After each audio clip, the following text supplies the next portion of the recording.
Hello everyone, welcome back, I thought I'd continue on our Shakespeare theme from uh, last week's video and tell you a little bit about this very unassuming blue book here, because this is my grandma's 1940 edition of A Midsummer Night's Dream, and I've just had a huge discovery about this book. I've just learned something about it that shocked me. But I'll tell you a bit about the book first. It's a bit beaten up, it's lost its dust jacket, but you can still see the gold lettering on the spine, A Midsummer Night's Dream.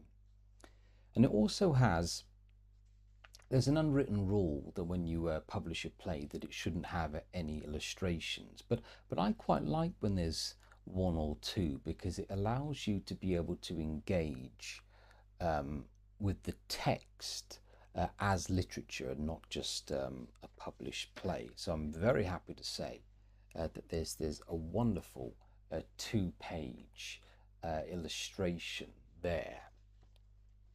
And you have its publisher, J.M. Denton & Son, very prominent publisher of the time of the first half of the 20th century.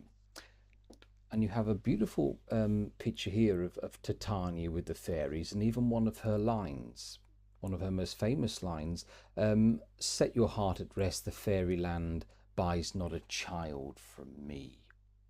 But the reason why this is quite an interesting piece of history is that, as I said, it made in the 1940s. This was made at the height of World War II, and it was a limited print run from 1942 to 1949. And this is the King's Treasury edition. And the reason why it's a bit of a discovery is that I always thought that these were quite rare because of how limited the print run was. This is Britain at the height of war. You have the Blitz, the bombs dropping. There's rationing going on. Huge resources are being put towards the manufacturing of weapons, tanks, guns, go. And you would think in all of that publishing would take a hit, but not this edition, because this particular edition was meant for children. They were meant for schools, and I always thought that it would be only a handful because of the small window that they had to print them. But no, they are hundreds of thousands, millions of these books that were printed, and it's a wonderful thing because it says that Britain, even in the heat of war, still hugely valued children's education, and Shakespeare at the time was an absolute cornerstone of a child's early education. Maybe that should be brought back. That would be nice to see. So it's not particularly rare, this book. It's a lovely piece of history, but it does have quite a bit of sentimental value. As I said, it used to belong to my grandma. My grandmother was a huge fan of Shakespeare and had memorized huge swaths of text from Hamlet, Macbeth, Othello. And she died a few years ago. She lived to the wonderful age of 99, good strong age 99. I personally would be kicking myself that I didn't manage to make it to 100.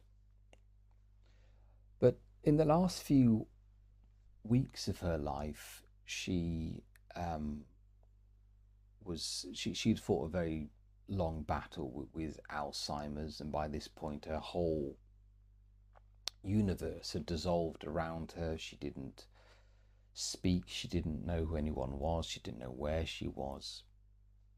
And we'd visit her and we'd sit with her and sit in silence. Perhaps we might talk to ourselves. Those watching that have elderly parents or elderly grandparents, I'm sure, will be able to relate.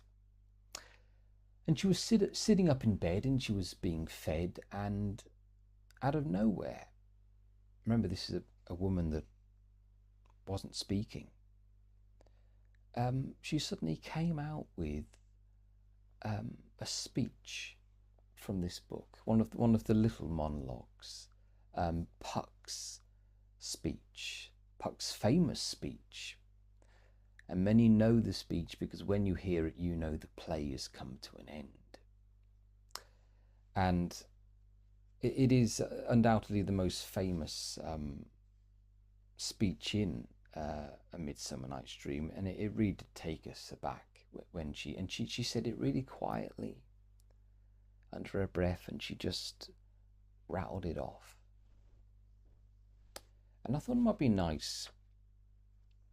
I haven't read this speech in years, but I thought it might be nice to just give you a read of it. If you were to round up all of Shakespeare's most famous speeches, it would undoubtedly be in there. It's very, very well known. If we shadows have offended, think but this, and all amended, that you have but slumbered here while these visions did appear, and in this weak and idle theme, no more yielding but a dream, gentles, do not reprehend. If you pardon, we will mend. And as I'm an honest Puck, if we have unearned luck, now to scape the serpent's tongue, we will make amends ere long, else the Puck a liar call. So good night upon you all. Give me your hands if we be friends, and Robin shall restore amends. Beautiful, beautiful speech. Thank you for watching, and I'll see you in the next video.